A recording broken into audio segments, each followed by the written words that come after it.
Well, hello and welcome back. Thanks for coming back. I'm sitting in probably the best place in the world. Top of a hill called Tala.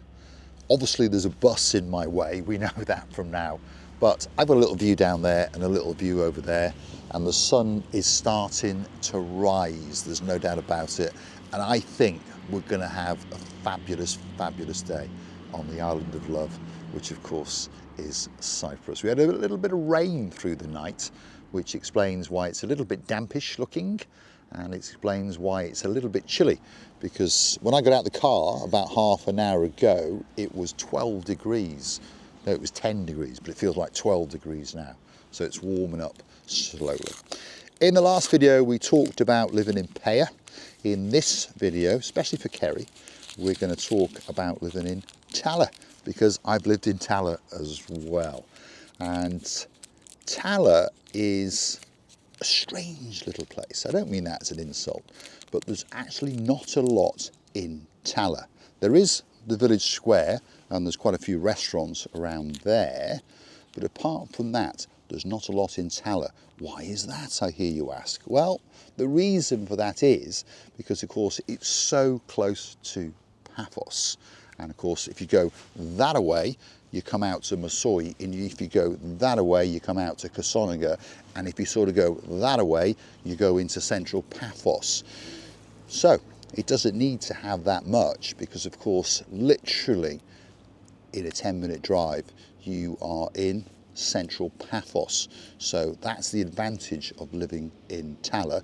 You're a little bit set back from the hustle and the bustle if you live high enough, because there is lower Tala as well, but even down there you do get quite a good view of that blue Mediterranean Sea. So some of the perks of living in Tala. And let's talk about littlies, shall we? Perhaps if you've got children and you want to school them, well, you obviously could go to the TLC school, which is that away in Paya, or you could drop down to the main coastal road and go to the Aspire school, or more likely you would just drop down that away, and in less than 10 minutes, that's the rush hour for school traffic, by the way, it takes a bit longer then, doesn't it? You would get to the international school of Paphos, and probably, so they say, that is the best school on the island. I think it's a much of a muchness. I think the three schools I've mentioned are fighting it out, and I think they've all got some very, very good teachers. And most of the young people that I've met on my travels that have been educated in those three schools are very, very polite, and they appear to be very, very well educated. So I think the parents or the grandparents are spending their money wisely. And talking about money, it's a lot cheaper to educate your children, or someone else's children maybe, if you're paying for it, in the private schools in Cyprus than it is in a private school in the UK. And I'm aware that there are other nationalities watching the channel, so drop it into the comments. How much are the school fees for, shall we say, a good private education in Germany, in Poland, in Switzerland? Switzerland will be very expensive, we understand that, because of course the cost of living is very, very high. But to educate your child, young person, shall we say, shouldn't use the word child, well, they start off as child, don't they, and then they grow up pretty quickly. But the average cost is somewhere around about 10,000 euros per annum per person. Obviously there's other costs on top of that. You've got to buy uniform and bits and bobs and give them some pocket money, but around about that. But of course, compared to the UK, that is chump change, and it really, really is, isn't it? Let's have a quick slurp on an Atlas coffee. Nice, lovely. Can't beat a nice coffee, especially in the morning, can you? But like I say, we're up on the hillside of Tala. That's where we are. We're talking about Tala. Most people who live up here come up here for that little bit of peace and quiet, that great view, and to be close to Paphos. So close to doctors, close to dentists, close to supermarkets, close to pretty much anything that you can want. And of course an airport. Now, not everyone flies from Paphos Airport around the world. A lot of people have to go to Larnaca.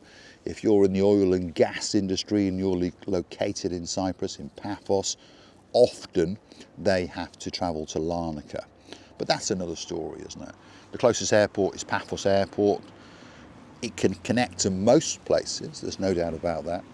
For example, if you are studying in Amsterdam, perhaps if your name is Princess Valentina, yeah, you can fly straight from Amsterdam straight to Paphos. And of course, when you got to go back, straight from Paphos straight back to Amsterdam.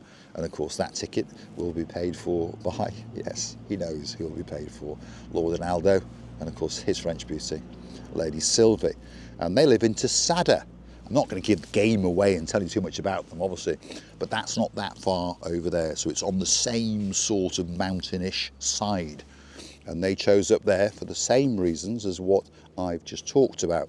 A little bit set back from the hustle and bustle, a spectacular view, and a calmer state of life, but yet very, very close to anything that they could want. Literally, I mean, the furthest point from Tala and to Sada probably is going to be the Paphos Promenade and Harbour area and the Marika and Me Lounge Bar, obviously, and that's down in Kato Paphos.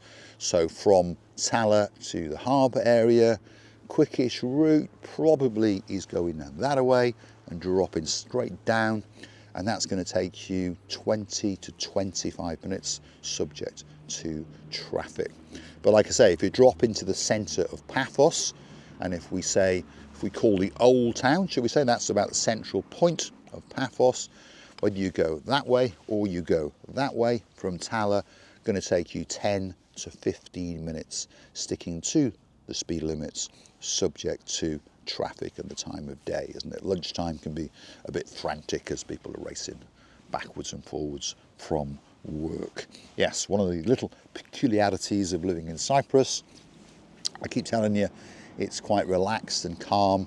Most people go to work in the morning and get there about 9ish. Some go at 8ish, obviously, some go at 7ish, but average 9ish. And then at around about 12:30ish, they're getting ready to go home for lunch. So there's the frantic race to go home for lunch, pick the children up, go and have something to eat, and then the frantic race to get back to work for 3 o'clock. And I remember the last time I talked about this, it tickled Lord Damon of the Ritchie in downtown Bratislava. Big shout out to you. And of course, Lady Zuska. And we're waiting for our Christmas card. Yes, Paphos Post, Cyprus Post. Yeah, sometimes it works, sometimes it doesn't, shall we say. It depends on how many frappes our postman has had. And he's a nice man, by the way. He tootles up on his scooter, beep, beep, beep, beep, has a chat and gives you your post. But of course, if he hasn't had it, he can't give it to you. Simple as that, isn't it? Anyway, back to Tala. So, what else has Tala got? Well, at the bottom on the main road down there, there's a hair salon, there's a property sales shop, there's quite a good kiosk as well, and that's about it. Yes, that's about it. So you haven't got to travel that far if you want to buy a packet of those or one of those. It's just down the road. And again, on that road, top of Masoi. So you see, Tala doesn't need to have, shall we say, so much of its own infrastructure, because it literally sits on the cusp of Masoi, which is the top of Paphos, and of course it sits on top of Ksoniga, and Paya's not far either, by the way. So you can understand why people choose Tala. It's very, very centrally focused for Paphos and Paya Coral Bay. So if you're looking for somewhere to go and get something to eat on a day, you've got a good choice. Let's just see who's after me. Sir Greg of Telford. There we are. Sir Greg of Telford has just sent me a message on WhatsApp. What's he got to say? Let's have a quick look. Apparently I've got the same middle name as him. Isn't that good? We'll have to call him Sir Greg Anthony of Telford. Cali Cali Mera to you, Sir Greg. Hopefully you have a great, great day in downtown Telford. Yes, hopefully it's not too hectic, and hopefully you're getting ready to relax a bit and perhaps have a few days off and hang out with the family. Let's just light this up, shall we say. There we are.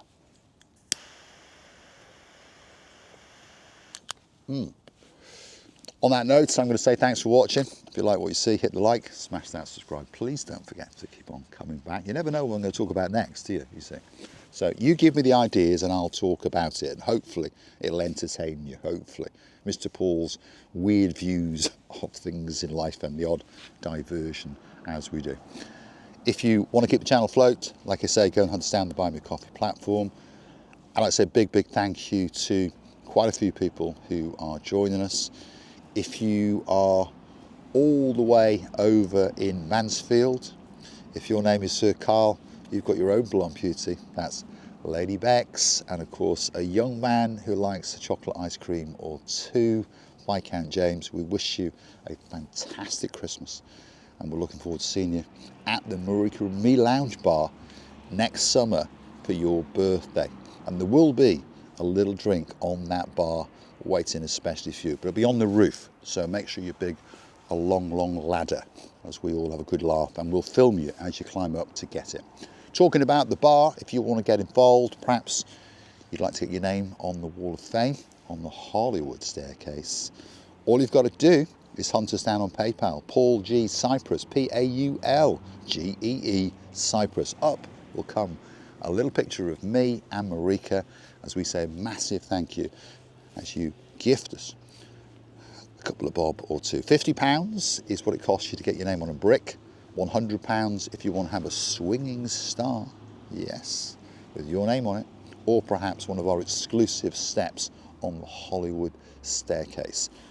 Only 2 of those are left. There's a lot of people dug very deep, and we do thank you very much indeed. Started off with the Princess Tracy, all the way from the Isle of Sheppey. Thank you very much indeed. And she's almost at the top there. Number 16 is what she wanted, and that's the one she's got. Number 7, that's gone to the Baroness Heather from East Sussex. Yes, and I can imagine her standing on there with Baron Steve and the 2 bunny rabbits. Could be a nice little picture, couldn't it? Could be indeed. And I was actually talking to Analdo and Sylvie and Valentina the other day. They came for a quick look around. Valentina had not been there before. And I came down the stairs and I said to Valentina, only earlier in the morning I'd come down the stairs, and as I come down the curve, for some reason I went, well, hello and welcome back. Thanks for coming back. Would you like a drink? And I can visualise myself coming down that stairs, saying that over and over to you guys. And hopefully you'll come and see us at the Marika and Me Lounge Bar on the most famous street in the world, which of course is Bar Street. 15th of March 2025 is when we will open up. Going to have a grand opening. We are shocked to our soul, humbled, we really are. There are more than 74 people flying into Cyprus, Paphos in particular, obviously, just for the opening of the Marika and Me Lounge Bar. We thank you very much indeed for that. Lady Sue, Sir David, thank you very much indeed. Dame Anne, thank you. The list goes on. The Barnhawks are coming as well. Baron John, Baroness Louise. We'll have a little bit of cheese for her and a glass of wine. There's no doubt about that. Sir Chris of Bridlington, thank you very much indeed. The boys from downtown, well, it's not downtown, Damp Camp, could be Camp, I'm not sure. Damp Cardiff, no, they moved to the Cotswolds. They've got up in the world. No insult to Cardiff, obviously. The 2 barons, the 2 naughty boys known as Double Trouble, of course, Baron Jeremy and Baron Simon. They're flying in especially for the opening, and we'll have them on the brushes and sweeping and doing those kind of things. Lord Lee, Lady Vicky, they're going to come. We'll have them behind the bar serving while I sit down and have a chat with you guys. On that note, thanks for watching. Let's leave you with a view as the sun starts to break through the clouds on the island of love in downtown Paphos. All that's missing is you. So come on, get yourself on a big bird or a canoe. Start paddling like crazy. Paphos, Cyprus, Marika and me. Oh yeah, we're waiting, especially for you. Yes, Baroness Crackpot and Baron Frank. Come on, get yourself on that big bird. Paphos is waiting, especially for you.